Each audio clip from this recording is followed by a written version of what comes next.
Señor Presidente de la República, señor Presidente de la Academia Nacional de Medicina, señora Ministra de Salud, señora Rectora de esta universidad, doctor Osvaldo Segarra, doctor Morales Soto, distinguidos académicos, antiguos presidentes, señoras y señores. Es un honor estar en este podio que lo desempeñaron antes, lo ocuparon gente como Ulloa, Valdizán, Monge, Azoldán, los grandes de la medicina peruana. Se me ha encargado esta deferencia y el aprecio sobremanera.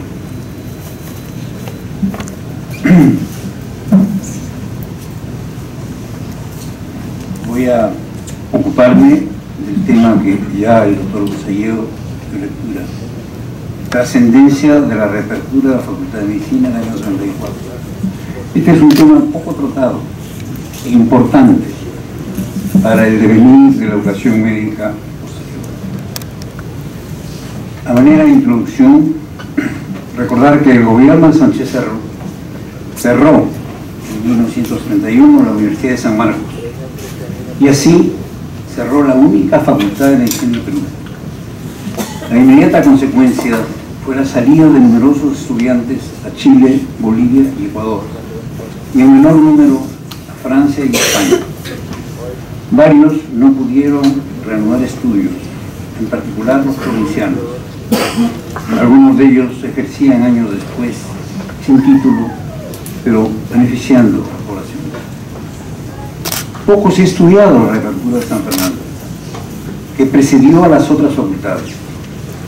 Durante el cierre de la universidad, la Academia Nacional de Medicina, por ley expresa, debió tomar los exámenes de grado y extender los títulos de médicos a quienes habían culminado estudios. En las páginas siguientes describiré cómo ocurrió la reapertura y trataré de una figura singular, el decano Carlos Villarán Godoy. Creo que es obligación evocar a personajes, como mencionado, que aparece como líder en la difícil tarea de reabrir el claustro después de 3 años de cierre.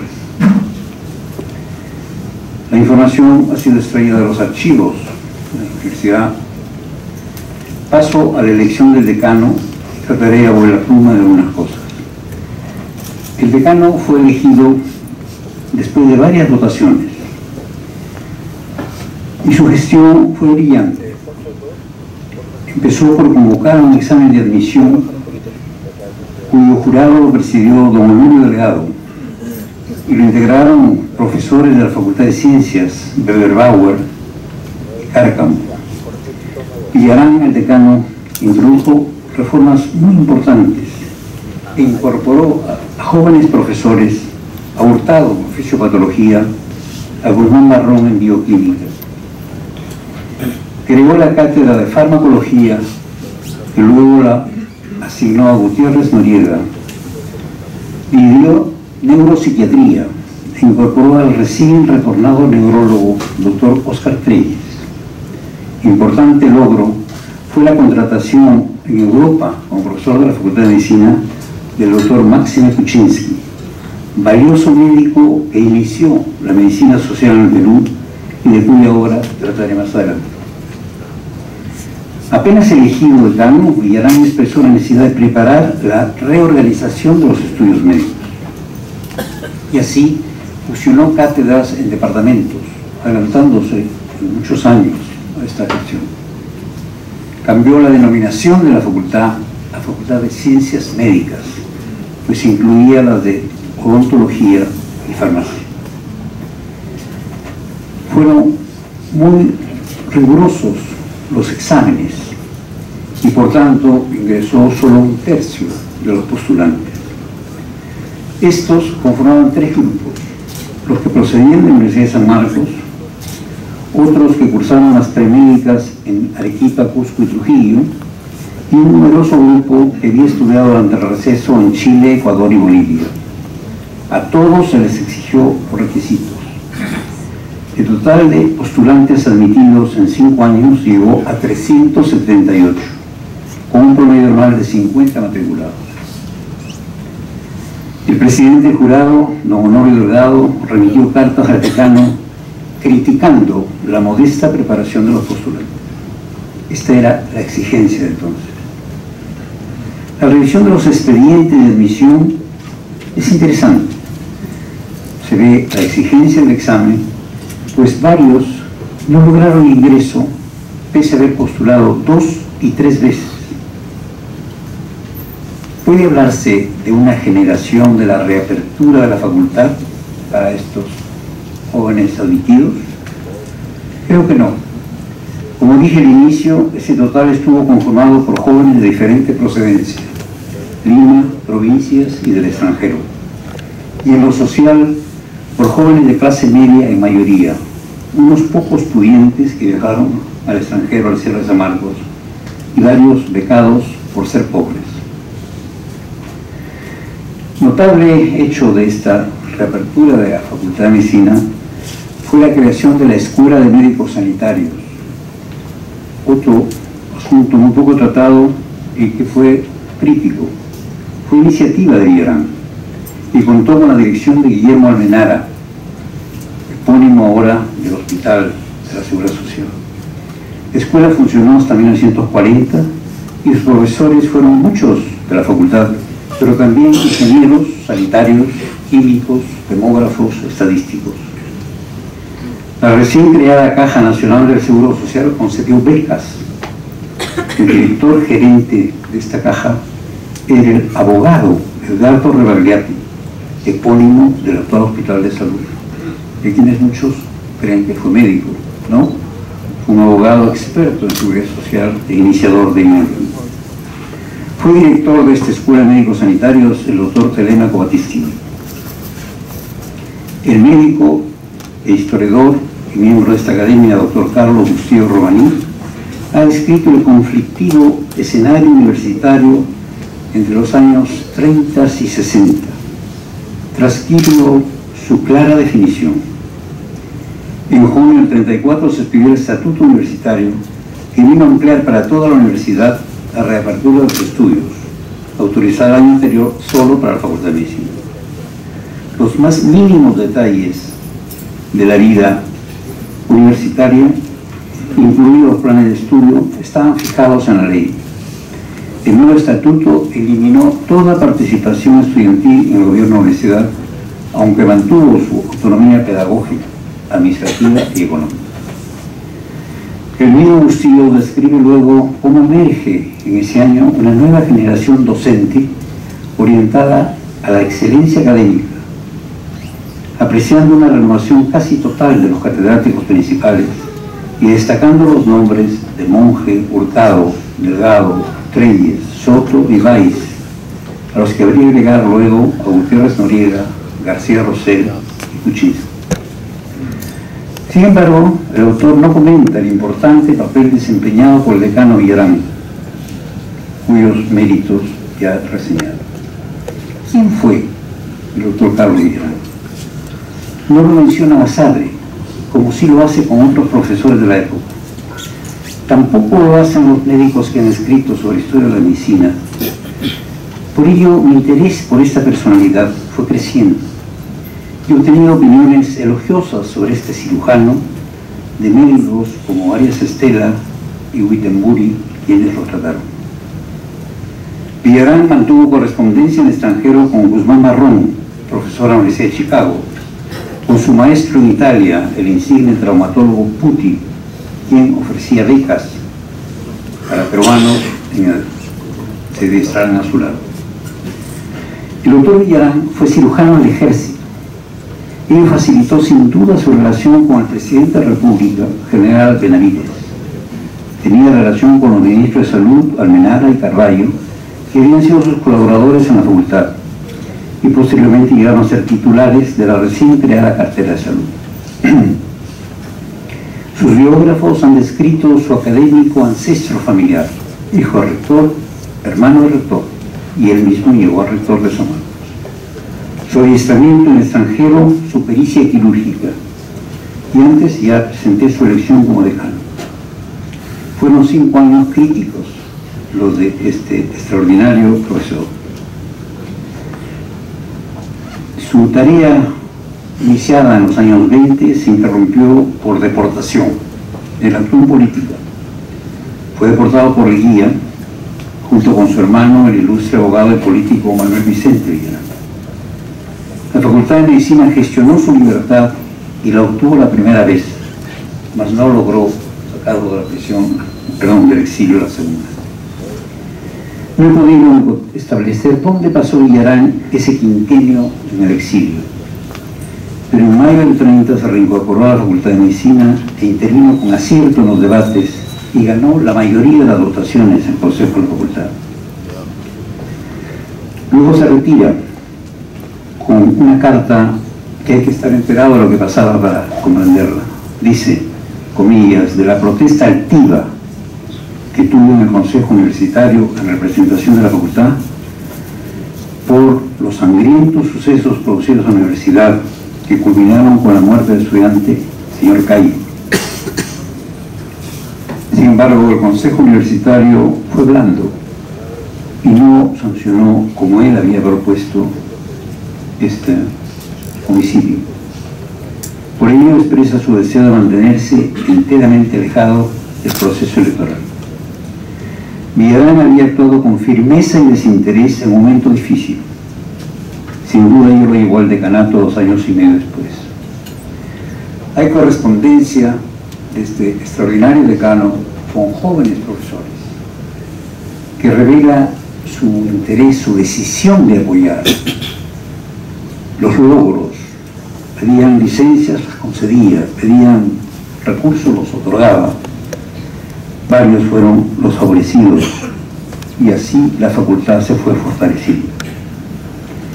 Hay una opinión del decano Villarán sobre la educación médica que revela claramente su concepto, pero que voy a saltar por razones de tiempo y consideración a ustedes. Esto, ¿qué ocurrió con los postulantes que no ingresaron a la Facultad de Medicina? Esto es interesante de ver, porque varios de ellos se dedicaron a estudiar ciencias naturales y de ahí salieron algunos botánicos distinguidos y otros biólogos. Sin duda algunos regresaron a los países en que habían cursado estudios y, como dije antes, varios interrumpieron definitivamente sus estudios. El Consejo Directivo que presidió el decano Villarán aprobó en el año 37 autorizar la matrícula de los estudiantes peruanos que tuvieron que salir de España por la guerra civil. Ellos procedían de las universidades de Madrid, Barcelona y Santiago y fueron numerosos.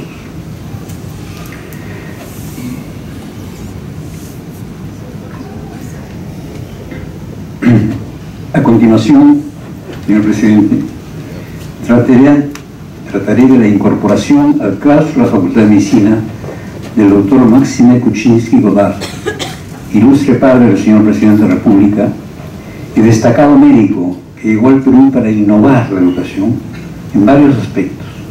Trataré sobre algunos de ellos, consciente de que su ejemplar vida fue fructífera para el Perú en los muchos años que trabajó en Lima, la Sierra y la Selva. Fue acierto de la Universidad de San Marcos contratar al doctor Kuczynski como profesor. El contrato estipulaba la provisión de pasajes de Europa al Callao y una remuneración decorosa. Se incorpora la docencia en la cátedra de fisiopatología, que pronto desbordó por su profundo conocimiento de la clínica, la bacteriología y la medicina social. Le interesó el estudio de la verruga peruana y realizó experimentos de inoculación en sí mismo y trabajando con monos rhesus que presentó en sesiones de esta academia. Esta información me ha sido proporcionada por el doctor Uriel García, a quien agradezco, y quien acertadamente compara a Kuczynski con Rudolf Virchow, el genial patólogo alemán y médico sociólogo. A los pocos años de llegar a Lima, Kuczynski, su sabiduría y capacidad de trabajo hicieron que el Ministerio de Salud lo incorporara a su plan mayor para realizar estudios sobre la situación médico-social de la selva y después de la Sierra Azul. Así, el profesor Kuczynski realizó investigaciones tipo encuesta y las fue publicando en sucesivos folletos con títulos lo más interesantes. Por ejemplo, La Pampa de Ilave y su hinterland. Otro, Estudio familiar, demográfico, ecológico de las estancias indias de las altiplanicies del Titicaca. Un tercero, Miradas sociodemográficas del Cusco. Comenta además la explotación de oro de 15.000, donde la acomodación de los trabajadores, dice, es paupérrima y la producción alimenticia es muy escasa. Describe con detalle la alimentación y el consumo de alcohol de los que se dedicaban a ello. Termina afirmando que esta zona aurífera para la mayoría de los pobladores es creadora de pobreza. Creo que esta es una expresión que habrá que recordar a los economistas que se ocupan de buscar lo contrario. Continúa Kuczynski describiendo el pueblo de 15.000, que dice es una demasía de primitivismo y de falsa higiene, algo que debe desaparecer, imponiéndose la autoridad sanitaria frente a todas las influencias contrarias, con toda la fuerza que corresponde a una nación civilizada. ¿Ven ustedes lo claro, lo firme el mensaje? Numerosas fotografías ilustran sus artículos. Siempre reconoció a quienes colaboraron en sus investigaciones y a los maestros que le traducían al aymara. Destacan las publicaciones de Kuczynski su dominio del español, su amplia bibliografía con referencia a médicos y sociólogos vigentes en la época, como Henry Sigerist y Ralph Linton, a quien dedica la obra que trata sobre Ilave. En las fotografías que ilustran sus artículos llama la atención la que presenta a los niños de la escuela fiscal de Tanahuire, del lado aymara del lago, y la leyenda que menciona a la maestra, joven y enérgica que la dirige. Termina así la leyenda Kuczynski. La escuela ofrece un ejemplo que permite la esperanza.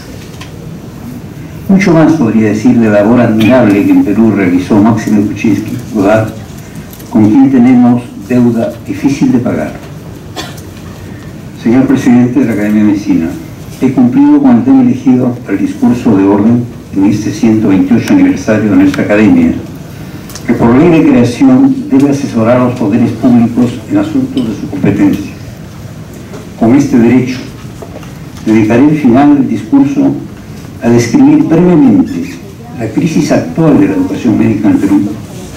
Un inicio lo marca el decreto ley 882 de Fujimori, que permite el lucro en educación superior. Así, en los 20 años de su vigencia se han creado, con temeraria improvisación, decenas de escuelas de medicina que nada tienen que ver con su denominación, y matriculan a miles de alumnos que son estafados por la pésima formación recibida y la irresponsabilidad de sus propietarios, entre comillas.